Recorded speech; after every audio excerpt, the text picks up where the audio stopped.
Hello everyone, my name is Adarsh. This is day 5 of 100 day challenge. Learn and speak English. In previous video, I was covered few topics, tenses, models. Now it's time to prepositions. तो let's get started. Now जो सबसे पहला हमारा first preposition है, that is to.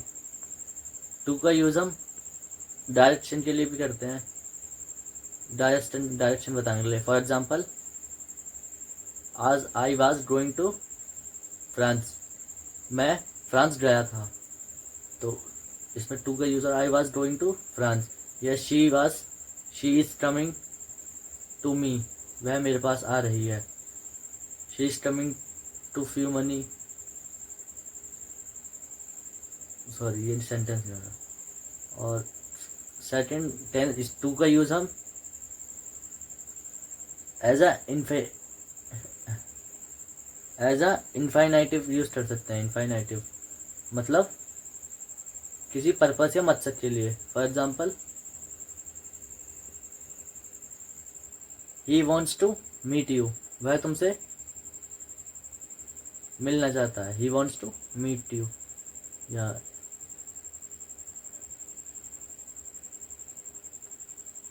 They comes to here, they comes here to play, वह वहाँ खेलने आए हैं. और भी हो सकता है. जैसे एज अ इन्फाइनाइटिव यूज कर सकते हैं, मतलब किसी पर्पस या मकसद के लिए. जैसे he want to meets you, he wants to meet you, वह आपसे मिलना चाहता है. या they come here to play, वह यहाँ खेलने आते हैं. ही अर्न टू मनी, वह पैसे कमाना चाहता है, वह पैसे कमाता है. He want to earn money, वह पैसे कमाना चाहता है. जैसे I am going to tuition for learn and speak English, ऐसे. और नाउ थर्ड यूज है कि हम कोई लिमिट या एंडिंग पॉइंट या पीरियड को बताने के लिए. जैसे the petrol price rose up to 100 रुपये पर लीटर, मतलब पेट्रोल का दाम बढ़ रहा है. या they do work 9 to 6 PM Monday to Saturday. तो ये हो गया टू का यूज. नाउ जो सेकेंड हमारा प्रीपोजिशन है फ्रॉम का यूज हम ओरिजिन को ध्यान करते हैं. फॉर एग्जाम्पल, वे फ्रांस से आ रहे हैं, तो they are coming from France. या वेयर आर यू फ्रॉम, आप कहाँ से हैं. या फिर she was coming from Japan, ऐसे. या आई एम फ्रॉम दिल्ली, मैं दिल्ली से हूँ, ऐसे ही हो जाते हैं. This is from my side, ये मेरी तरफ से. और फ्रॉम का यूज़ हम कॉज, मतलब कारण बताने के लिए भी. जैसे he died from heart attack, वह हार्ट अटैक से मर गया. या I am suffering from fever, मैं बुखार से जूझ रहा हूँ. या दूसरा सकता है I am not coming from Monday, मैं मंडे से नहीं आ रहा हूँ. तो ऐसे.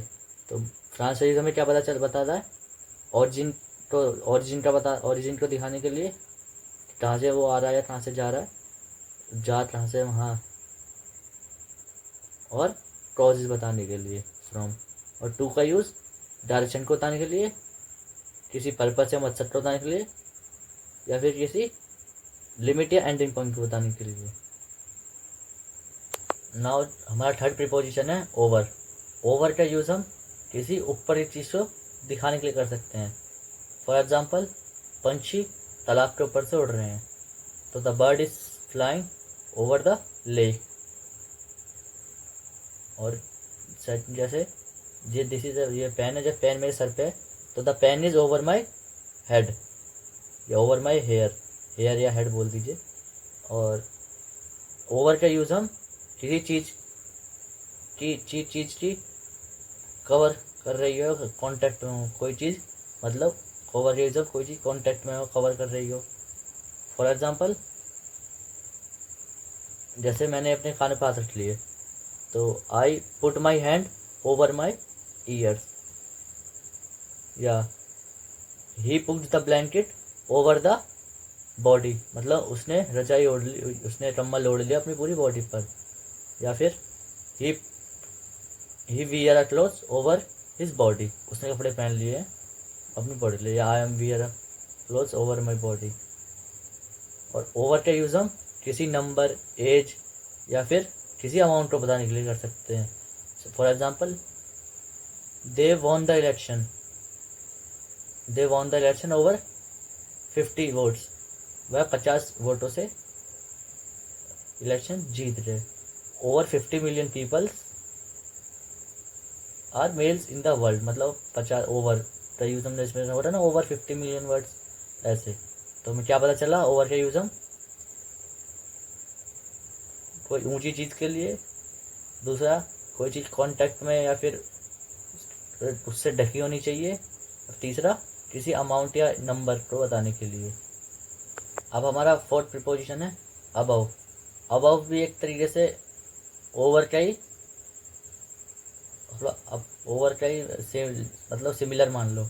ये हायर लेवल को दिखाने के लिए करते हैं, जो कांटेक्ट में ना हो, मतलब थोड़ा टच में ना हो। मतलब जैसे उसमें था ना कि वो ब्लैंकेट ओढ़ के सो गया, तो he wear a blanket over his body, या फिर my this pen is over my head, ऐसे नहीं। इसमें like comparison, for example my hands across the, sorry my hands above my head, या फिर ऐसे the topper above the average student, या can you raise your hand above your head, मतलब आप अपने हाथ उठा सकते हैं अब सर के ऊपर से। तो मतलब इसमें थोड़ा कंपेरिजन की तरह हो जाता है, बट कोई चीज़ टच में नहीं आनी चाहिए। जैसे मैंने बताया ना कि can you please raise your hand above your head, अपने सर के ऊपर।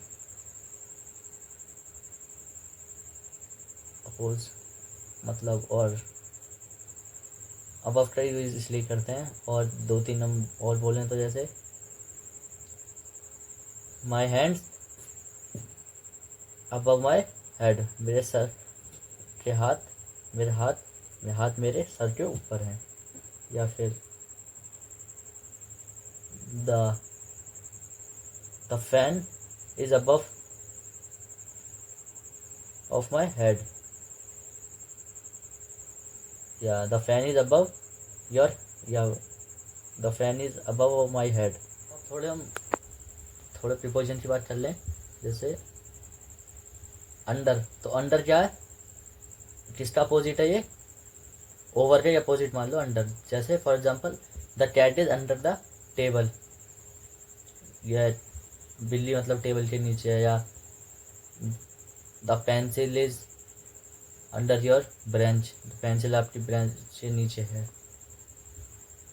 और ऐसे ही दूसरा, जैसे अबव का अपोजिट क्या होगा, बिलो। जैसे there was a big boy below the big boss, oh sorry, ऐसे मान लो कि यहाँ बड़ा बॉस है, there was a big boss below the painting, मतलब पेंटिंग के नीचे एक बड़ा डब्बा रखा हुआ है जैसे। या फिर पेंटिंग के नीचे, और जैसे मान लो और सेंटेंस हो जाए the bag is below the bed, तो तुम्हारा बैग है वो बेड के नीचे रखा है, ऐसे मान लो। या जो हम पढ़ते हैं ना, given the table below, table के नीचे दिए गए उनके लिए पढ़ो, right and the name the given below, ऐसे। तो अपोजिट, ओवर का अपोजिट हुआ अंडर, एंड द अबव का अपोजिट हुआ बिलो। अब जो हमारा प्रीपोजिशन है वो है विथ का यूज हम इमोशंस मतलब करते, तो हम इमोशंस हैं, टूल्स हैं, पोजीशन पर मैं 1 बाय 1 बताऊंगा। तो पहला जैसे इमोशन, तो इमोशन मतलब फीलिंग्स, लाइक जैसे I am happy with her, मैं उसके साथ खुश हूँ। जैसे my father was angry with me, या I am very upset with my life, कि मैं अपसेट हूँ अपनी लाइफ से। तो इसमें जो विथ का यूज़ है ना, वो के द्वारा का मतलब साउंड के साथ यूज़ नहीं हो रहा, मतलब विथ का के साथ नहीं होना चाहिए। इसमें जो है इमोशन फीलिंग बताए। तो जैसे I am upset with my life, मैं दुखी हूँ अपनी लाइफ से। तो इसमें विथ मतलब लाइक से, जैसा हिंदी, इसे हिंदी से कंपैरिजन नहीं करना इसलिए। और इसे हम कर सकते हैं लाइक हम इसे टूल्स की तरह यूज़ कर सकते हैं। For example, I wrote a letter with a pen, मैंने लेटर लिखा कलम से। या फिर ही किल्ड हिम, उसने उसे मार दिया चाकू से। He killed him with knife. या जैसे मैंने आई knock the door with hammer. और ऐसे ही हम पोजेशन के लिए जैसे यूज़ कर सकते हैं टूल्स। पोजेशन मतलब केस, के साथ जैसा वर्ड, मतलब उसके जैसे I want a house with garden, मतलब मुझे घर चाहिए साथ में गार्डन। ही, वह गोवा से आया अपने कार के साथ, तो ही comes from Goa with car, with his car, अपनी कार के साथ आया। तो इसमें तो हमें पता चल गया कि विथ का यूज करते हैं इमोशंस, टूल और पोजेशन। टूल ड्रेस में मतलब औजार लाइक पेन, जैसे आई रॉट अ लेटर, पेन जैसे पेन हो गया, या फिर बॉक्स हो गया, टूल छोटे मोटे टूल। या फिर नाइफ हो गया, चाकू, ऐसे हैमर हो गया ऐसे। So the next preposition is by. तो बाय का यूज़ हम काम के करने के तरीके को बताने के लिए करते हैं। जैसे for example, I am talking by phone, मैं फ़ोन से बात कर रहा हूँ। या फिर he comes from, sorry, please send me this letter by post, इसे पोस्ट के द्वारा सेंड कर दो। या please drink a water by glass, पानी ग्लास से पियो। या फिर please writing, if you learn English subject, तो you can use book of grammar. या फिर ऐसे you can watching this video by your phone, या I am making a video using phone, ऐसे यूजिंग बाय फोन, तो you can watch video by phone ऐसे। By का use हम travel के लिए भी कर सकते हैं। जैसे I am going to school by bus, या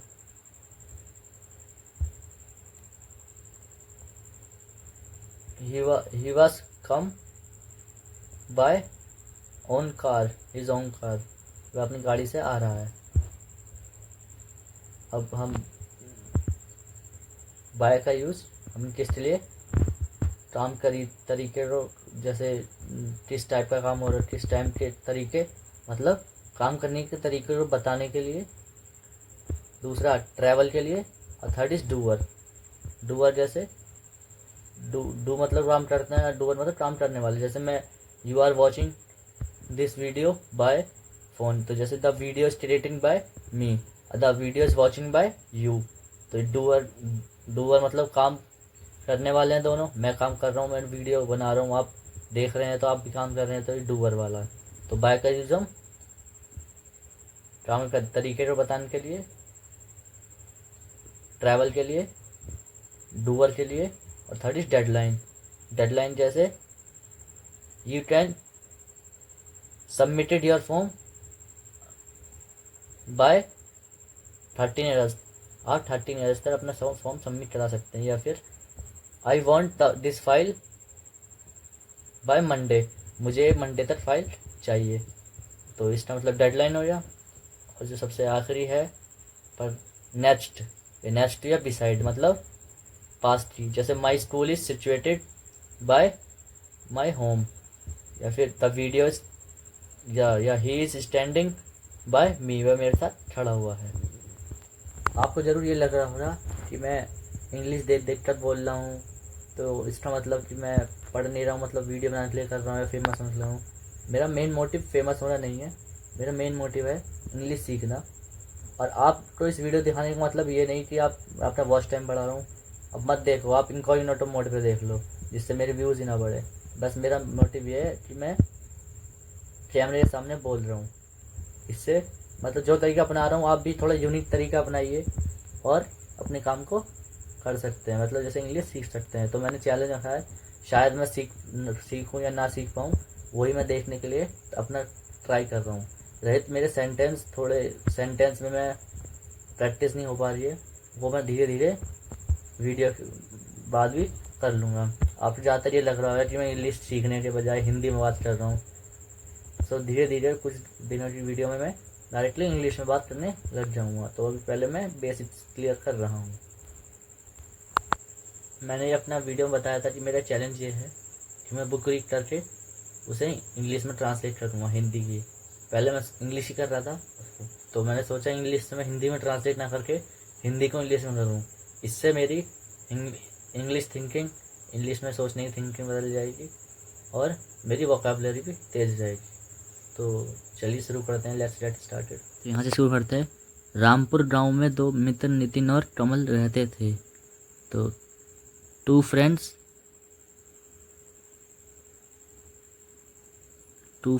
Nitin and Kamal lived in a Rampur village. Nitin बहुत धार्मिक था, तो नितिन वॉज वेरी रिलीजियस, वह भगवान को बहुत मानता था। तो ही रिस्पेक्टेड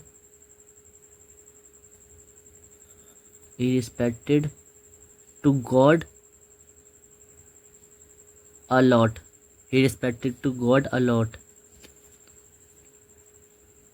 वह हर काम को भगवान को भरोसे छोड़ देता। तो ही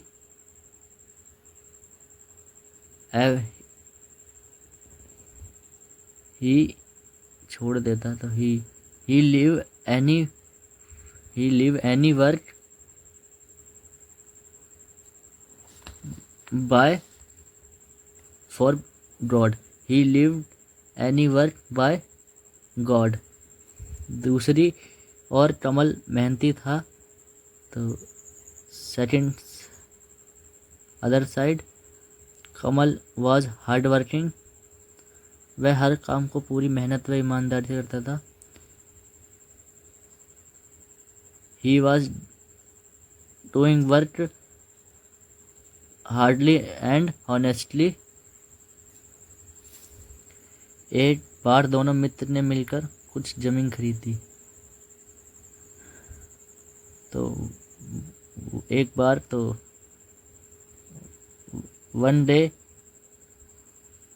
दोनों मिलकर, two friends buy a new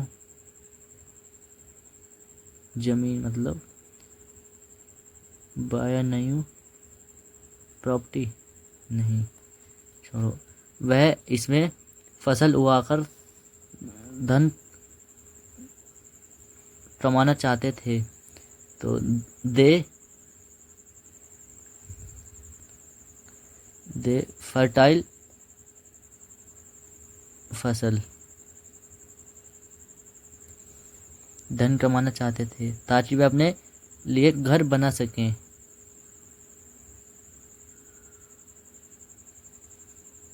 ताकि वे अपने घर में, so they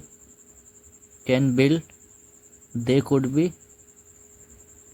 build a home. Nitin और कमल ने उस जमीन में गेहूं की खेती करने का विचार किया। नितिन एंड कमल ने उस जमीन में गेहूं की खेती।